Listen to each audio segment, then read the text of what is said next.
Project X run on Tyrael, Heun on Kerrigan, Mfu on Rhaegar, Precambrian on the Butcher, and Lunara on United Terror. Hey, Peter the Kitty.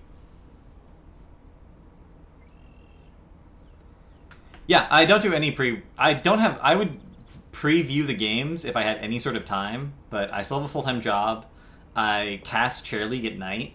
I work on my guides when I'm not casting Chair League. Like, in between Chair League games, I will be working on guides. So I don't have time. I just don't have time. I wake up, I do my real-life job, I start streaming, I cast Chair League / work on guides / cast stuff like the BPL show matches that are going on tonight, and then I go to sleep, and then I wake up and do it again. So if I had time to pre-review the games, I would, but I don't. So all the analysis you see is done live.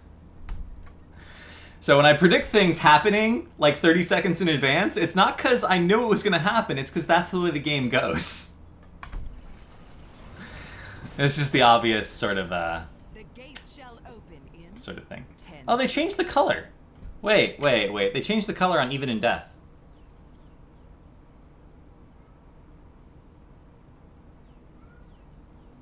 I gotta update the Tyrael guide, guys. They changed the color on Even in Death.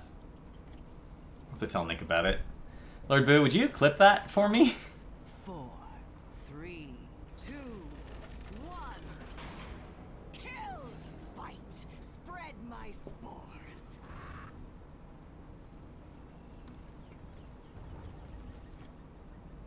Yeah, the color's different. It's purple.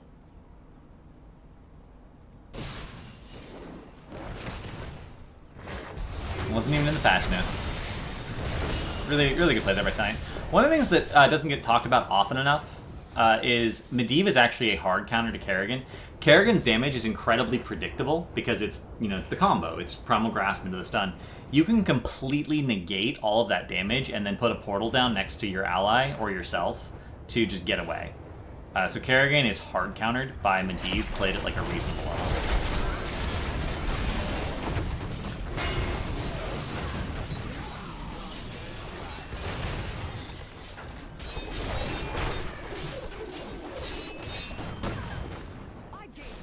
Brutal.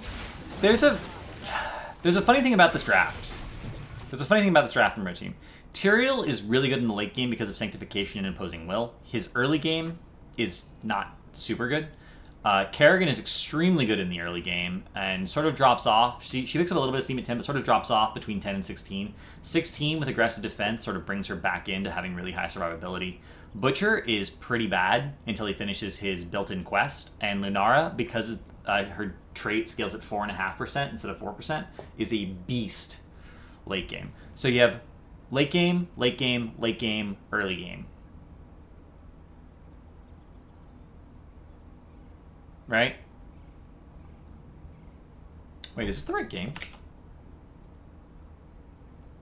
1 second. I thought the game was, why did Vikings win this game? Am I crazy? I might be crazy. Oh, Garden of Terror Throw, how did this happen? Okay. So you have 3 late game heroes and an early game hero. It's actually pretty decent. You can't draft all late game heroes. You can't draft all late game heroes. It doesn't work that way. If you draft all late game heroes, the enemy team can, pressure so hard early that they end up with an insurmountable lead. But Kerrigan is going to allow them to get picks. It's going to have synergy with the Butcher to allow him to get meat stacks. If they can get those picks, he'll get meat stacks faster because of the deaths. So it's going to be quite strong overall. Potentially quite strong. It's going to have to, have good play. Butcher getting isolated and picked off is not an example of good play. This is a bottom tri-lane. And we do see Ariel in the top lane sort of being a solo laner. Ariel's wave clear is okay. Her sustain is okay. It's not going to stand up to something like Lunara for an extended period of time.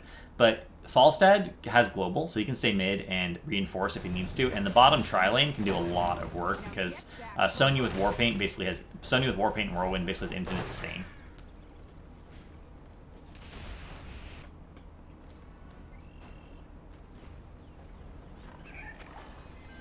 We see United Terror playing with the Wisp. This makes him incredibly safe. One of the reasons Lunara is a safe solo laner, despite the fact that she has limited wave clear and no sustain, is because Wisp can keep her 100% safe. Her Wisp and her movement speed can keep her 100% safe from any gank attempts, which means as long as she doesn't lose to the person she's laning against, she'll be able to maintain the lane, at worst tie it. Obviously, people like Thrall and Zagara beat her in the lane. She can't maintain it against them, but if she's up against like any relatively average hero in terms of laning, she can stay really safe.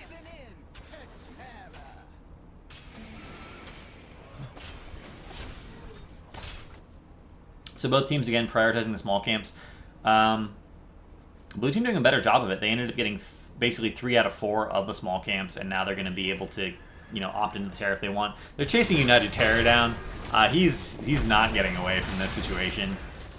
Ends up going down. I'm not even sure what he was doing over that far on the side of the map.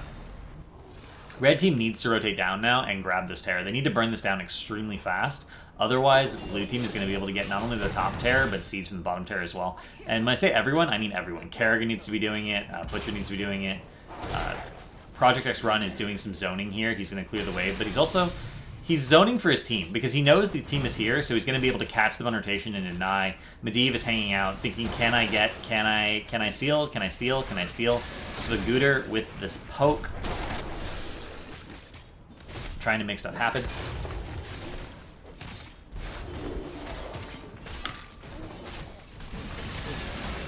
I don't know why I'm suddenly so very, very thirsty. And they managed to burn it down in time. They managed to get the pick on Medivh, who tries to steal the seeds, but it was worth it. The seeds he stole actually ends up getting them a Terror. Getting a Terror on the first night lets you get into a position where you can usually snowball and get a lot of value. Swift Retribution picked up. Oh, this is something I want to talk about. I talk about this in the Tyrael guide, but Swift Retribution is an incredibly, like, stupidly good talent. 10% additional movement speed and duration by 1 second means that all of your melee allies, everything about them just got easier. Everything about them just got easier. Stutter stepping, body blocking, chasing people who are trying to run away, all that just got so much easier. This is actually the default talent in the Korean pro scene right now. We see it in the vast majority of games. And if you're ever enabling a melee assassin like Kerrigan, like Butcher, who, you know, they have mobility from mobility from an ability, but they don't have like anything that increases their built-in movement speed. This is a crazy good talent. I consider Herodric the default on Cursed Hollow because of the boss steal potential with Holy Ground. And if you're on a map if you're on Cursed Hollow, I think that is the go-to. But on other maps, if you're enabling a melee ally, I think Swift Retribution is pretty crazy.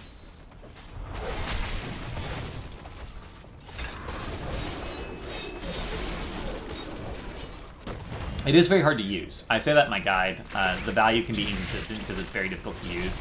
Not only because you have to use it correctly, but your allies have to use it correctly with you. So in Hero League, the value is a little bit lower. But if you're playing in a coordinated environment of any kind, try it out, and you'll see how good it is.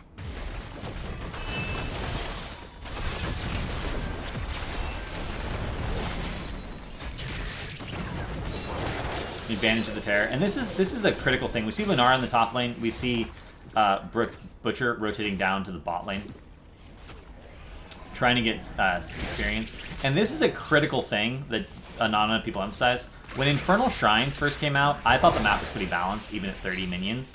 But I played the map differently from everyone else I knew. Right? Because I was always careful to tell people to soak lanes, win or lose the Punisher. If we won the Punisher, the off lanes got soaked. If we lost the Punisher, the off lanes got soaked. And so we never had this huge experience deficit that caused a snowball on Shrines that everyone was really, really familiar with. And pre-10, your lane should always be soaked, even if there's something pushing. So the Terror's pushing right now. 2 or 3 people can wander around and deal with the Terror, but the other lanes need to be soaked. The other lanes need to be soaked. We are seeing that happen, and you can see, despite the fact that they got the wall bot and the wall mid, they got a lot of damage on the middle fort, they're even in experience. They're even in experience.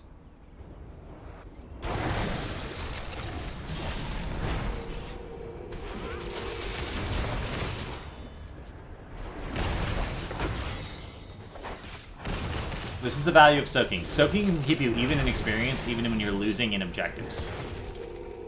It's actually that good. Soaking is actually that strong. Rotating up, and we do see United Terror being like, no, that's not actually going to happen. I'm fine. Educational scrims are at 1 p.m. PST every Saturday. There's usually a thread on Reddit. You can also just join the Discord server, join the in-game channel. Lord Duel will have more details for you forthcoming momentarily. The bot is unfortunately down for the moment. I don't know what's going on with NECA. NECA does host that bot locally, I believe. So when NECA's not online, it could be like his. I think that his power might actually be out. It would make a lot. It would explain a lot of things because normally he's on Skype even when bottler is down.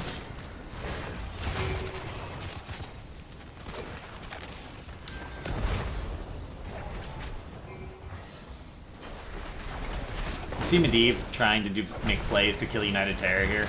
Not going to work out for him, and it's worth noting that Lunara, like damage over time in general, but specifically Lunara, is one of the best counters to Medivh because Medivh deals with burst damage very well, but he deals with damage over time very, very poorly. So Medivh counters Kerrigan, but then Lunara counters Medivh. You end up in an interesting situation. This was clearly a pretty good draft with teams having some idea of what they were doing. And again, we see the emphasis on the small camps. Thank you for the follow. I didn't tab out in time. Sometimes I cover up obs with things on my second monitor. I don't know who followed.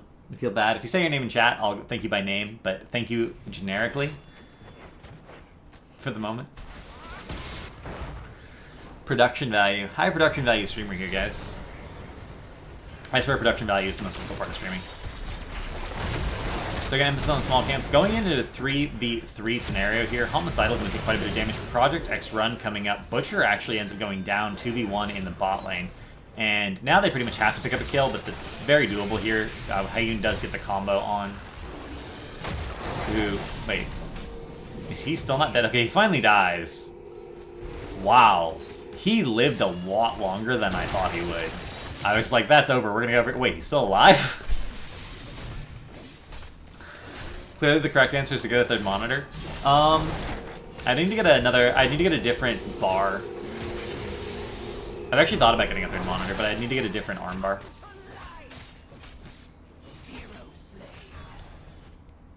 Lunara overextended a little bit.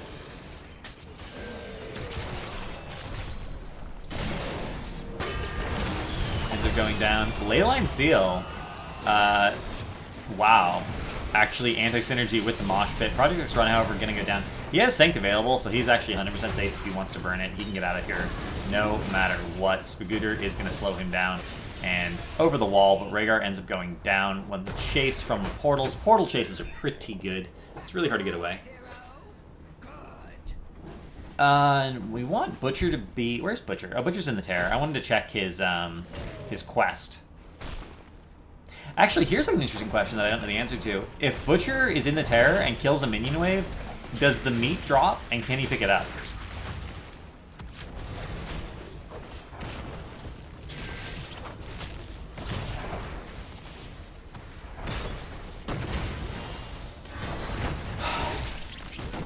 Pause.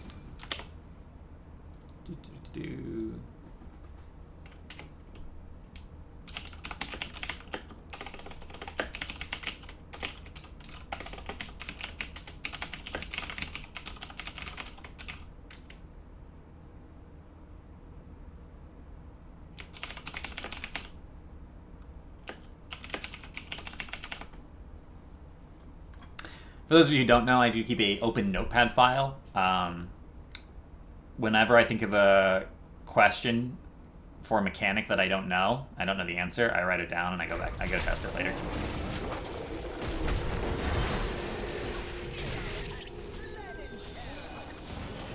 I think it used to, but I want to make sure it still works that way with the patch.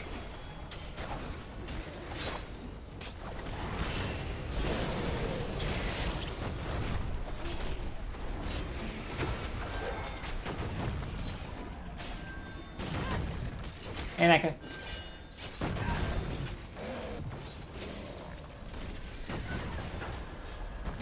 Thank you for bringing Bottler back to life.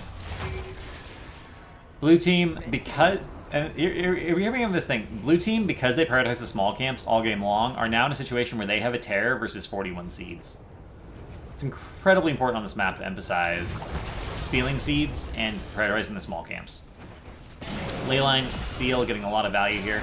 The Cleanse comes down, Sanctification comes down, Butcher's going to throw down Lamb, but he does get invalidated by Aegis. Gus for the disengage. I'm not sure that Gus was actually necessary. I think Blue team was winning that fight.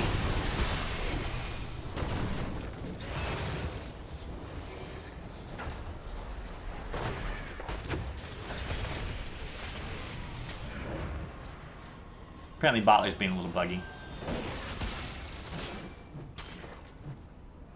Bottom lane starting to get a lot of pressure. This fort could actually go down just to minion wave pressure momentarily here.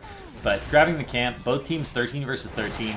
And again, despite the fact that red team has pretty much been... I want to emphasize this again. Butcher is a late game hero, especially after his rework. We're going to select him here. We do see he's at 71 meat stacks collected. He needs to get 125 for his quest to really kick in. Tyrael now has Sanctification and Imposing Will. Those are arguably his two strongest talents. 16 Holy Ground sometimes ends up being really a huge factor as well, but normally these are the two big ones. And Lunara just keeps getting better the longer in the game she goes. Especially Pestering Blossom picked up here. Generally speaking, you don't need that increased range, especially when you have 4 melee essentially in front of you. Doesn't really matter. But they're reaching a point where their scaling is starting to matter, and they're even. Despite the fact that they have a late game team comp, they're even in experience, and if they can keep that up, they're actually going to end up winning the game. When you're up against a team comp that has better late game than you do, you need to make sure you get a significant advantage early, and Blue team has been trying to do that, and they've been getting stopped at every turn. They're ahead in seeds, and that's pretty much end kills. But they haven't managed, they're not ahead in experience. United Terror has done a really good job of soaking, as is the rest of the red team. They've managed to keep themselves even up to this point in terms of experience, and they managed to not lose too many structures, so they're not too far, so their keeps aren't being threatened early on, which is critical. Mid fort finally goes down. That will be the first fort down of the game. A little bit of a brawl, essentially, here. Lando Slaughter goes down, Aegis comes down for the save, Gus for the disengage. Just over and over and over again, that same combo to deny any value out of the Butcher's heroic. I don't think the Gus was necessary there. It should be Aegis or Gus, not both. I don't think both are necessary. Battalion rotating down, just getting a free kill on the structure here.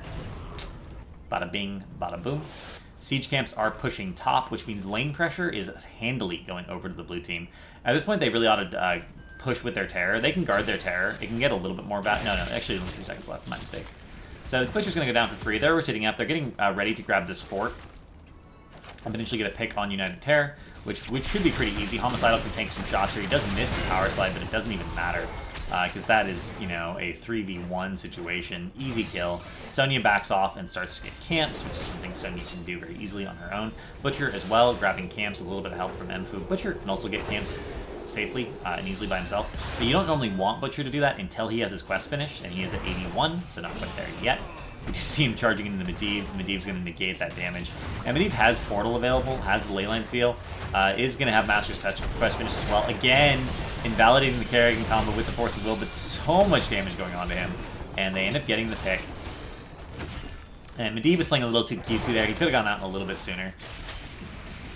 Do I think the mount speed made Lunara better or worse? The mount speed change made Lunara better. No question. No question Lunara is a better hero as of Tuesday than she was before Tuesday, and she was already pretty good.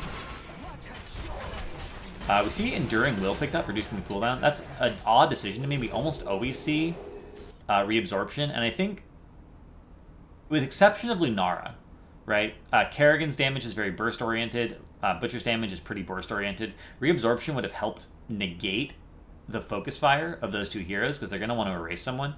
Enduring Will is going to help a little bit versus Lunara, but not enough to give up reabsorption. I think that's actually just a mistake. You should almost always take reabsorption. The other two talents of that tier are very situational, and I struggle after lots of testing to find a situation where reabsorption is not always the best option. Even there's an all melee comp with Medivh, Circle of Protection, which gives the Force of Will effect to everyone. It's just not as good. It's just not as good as Reabsorption. Because the area on Force of Will is or Circle of Protection is very small, so it's hard to get it to everyone. You can usually get the value consistently in all melee comps, but even then, the actual health restore is usually just better.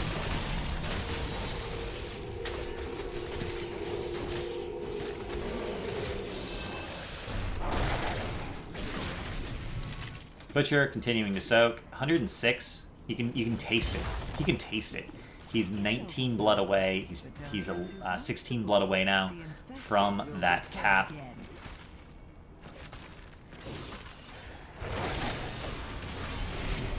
Grabbing this Terror. Project X Run, you can guarantee this. He doesn't actually put the Hold the Ground in the right spot, but it doesn't even matter.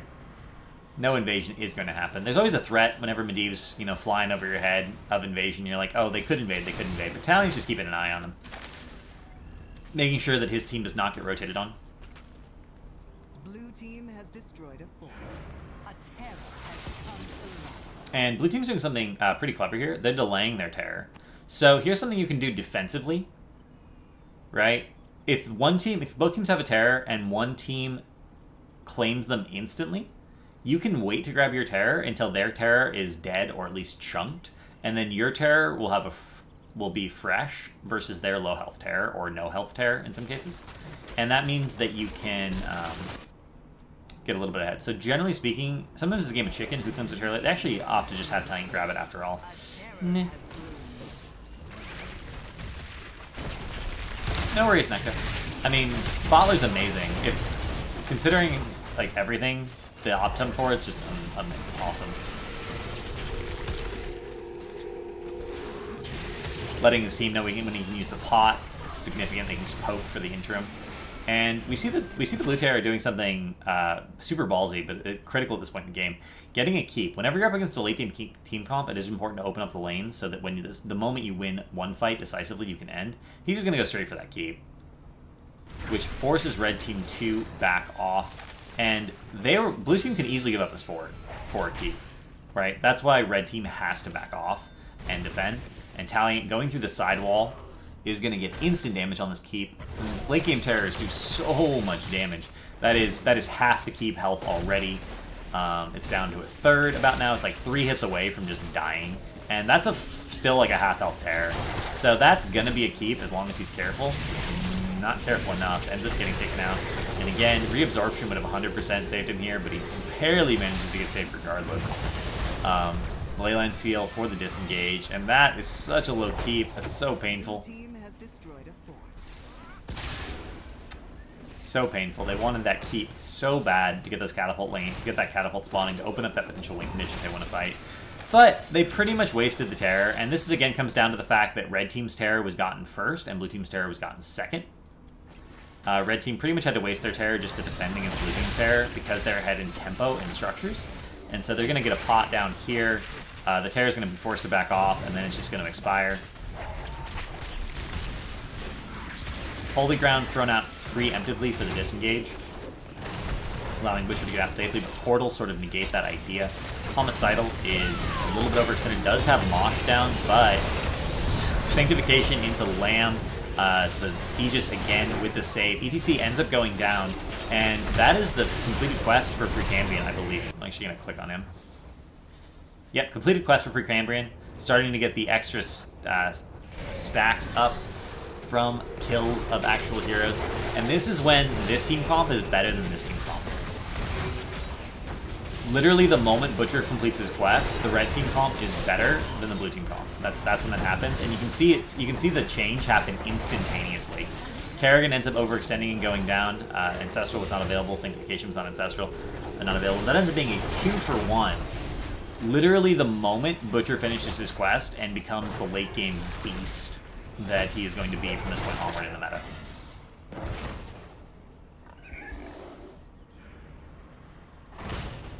Literally, that was the first fight they really won on an even terms. We can see the level 4 talent. Swift Execution actually saving material there. Charge in, Lex Luthor gets the disengage with the portal, and Nightface comes up a little bit ahead in seeds here, despite the fact that I believe they're behind in terrors. and they're going to be able to push in favorable circumstances because they played so defensively all game. They're good. They haven't lost a keep yet. Losing a keep is actually the worst, is the bad thing. If you're a late game team comp and you don't lose a keep before your late game whatever kicks in, whatever the gimmick is, you're good. Kael'thas with Ignite, Kael'thas with Chain Bomb are the two like oldest school examples of this, but even Rainer's late game scaling was significant way back in the day.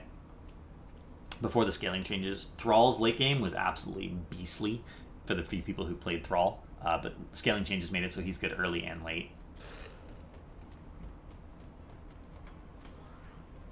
So it's important to know when your heroes are good late versus early, especially because this is going to be a consistent thing. Blizzard did a Q&A yesterday, and they were talking about... Oh, Asmodee with Taste for Blood Stacks. That's another important one. Late game scaling heroes. Or, you know, there's a quest. And Blizzard was talking about this in their Q&A yesterday, and they want to introduce more heroes like this. They want this to be a massive dynamic that exists throughout drafting, where there are heroes that are good in the early game versus heroes that are good in the late game, and they want that to be another vector of balance in the draft versus having a late game comp versus an early game comp. Zagara is an early game lane bully. All of her abilities started a little bit stronger, but she scales at 3% on most of them instead of 4%, so in the late game she drops off a lot. Which is one of the reasons that she's supposed to be the predominant solo laner, but with the recent nerf to her in this patch, she's not anymore, and it makes me sad. So this is something that, if you start thinking about it now, as Blizzard introduces more and more heroes and more changes where this is a relevant factor, it's something you'll be able to adjust to more easily.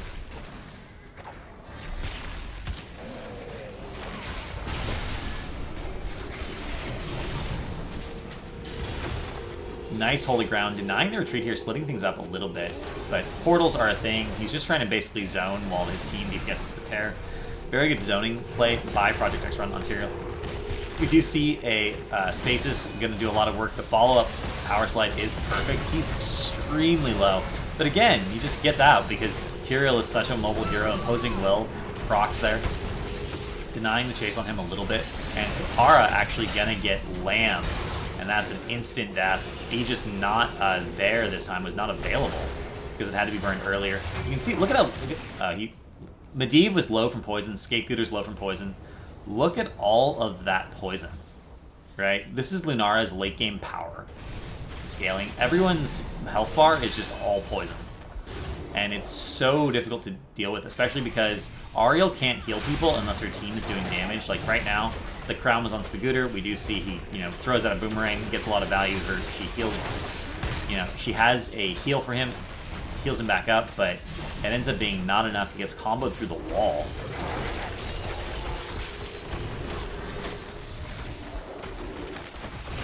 And they just opt to push in. United Terror actually going super deep, ends up dying. Bolt on Kerrigan does secure the kill on Ariel, but this is going to be a free keep, and I believe this is going to be game. Bye, Doom Monkey.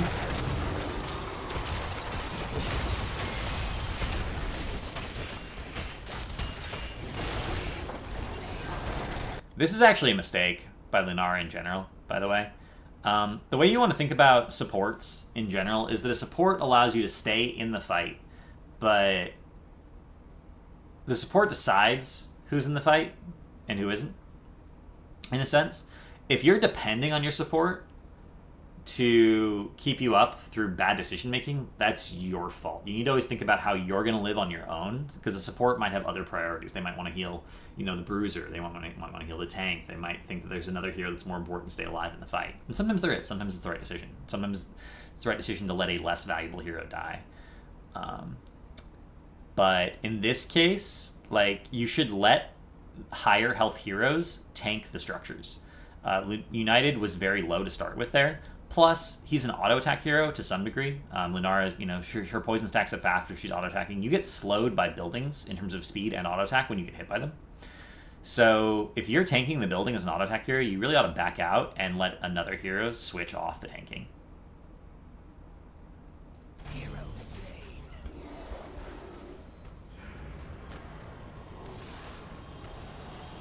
It was actually his fault. They end up getting the keep. They don't end up managing to end, but they do get 20. They are going to be able to pick up these seeds and then go bottom. Heyoon is alive and well, is going to rotate in.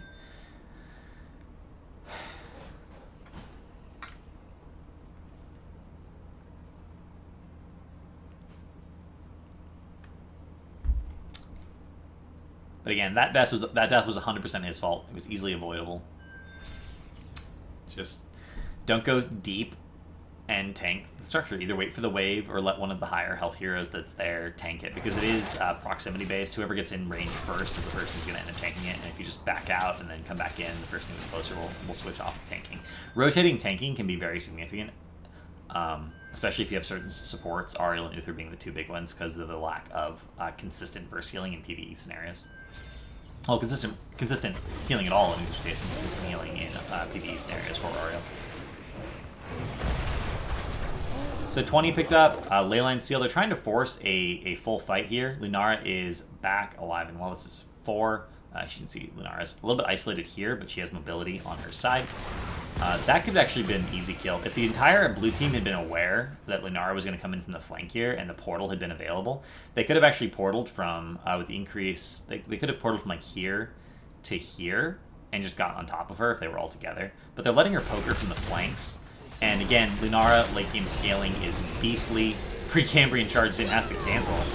Mosh gets instantly canceled by Lamb.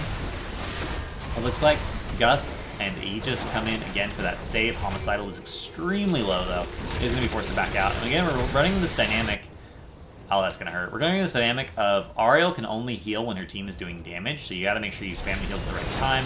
Doesn't quite working out, and in fact, reabsorption also would have helped a lot there because it would have given real health back instead of just reducing the cooldown. And the Death Mosh does an enormous amount of work. The Sanctification actually comes down to deny the Death Mosh, and it ends up being a 3-for-1 trade. Kapara is a little bit overextended, just hoping that she can make something happen here with the Ignore Pain, just spinning to win, but does not end up working out, and that will be game. So the person who submitted this replay, I believe it was Mfu, and his question in the, it might have been Talion actually, his question was, why did blue team lose? And the answer was, blue team didn't get far enough ahead.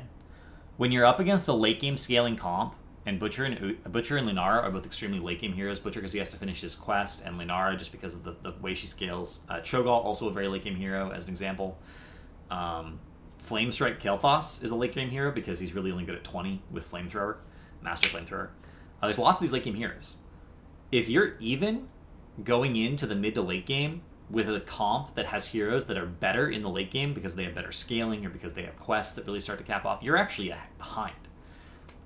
When Asmodan was dominant in the EU meta on Tomb of the Spider Queen, the rule was you could be 2 levels behind and be even. That was the rule. You could be 2 levels behind as the Asmo comp and be even as long as you finish your stacks efficiently, and you could catch up. That was the rule. The rule pretty similar for Cho'Gall. If you're no more than 2 levels behind as the Cho'Gall comp and you can get to 20, you're pretty much going to win the game because you're actually even. If you want to, if you're even with a comp that's early game and you're a late game comp, you're actually ahead. Right? So being no more than 2 levels behind as a late game comp is even. Being even as the late game comp, and you're actually ahead. So even though it looks like blue was actually ahead a good majority of this game, they were never better than even. Because the red team could afford to have been 2 levels behind and actually have won the game. In the very, very late game. Alarak is a very late game hero. It's something that Blizzard considered strongly when designing him. It's something that they're starting to acknowledge this dynamic of we want early game heroes and we want late game heroes.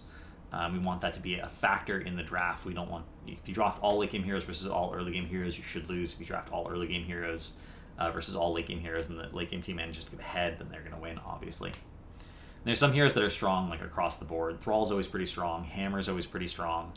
ETC's always strong. Murden actually gets a lot stronger after healing stack. Murden's power spike at 13 is pretty ridiculous. I'm going to be honest. Yeah, there's heroes that are strong early game, heroes that are strong late game, and red team had a late game comp and was always even, which means they were always actually ahead. People get mad when I don't don't let you guys see the core death, so we're gonna see the core death right here.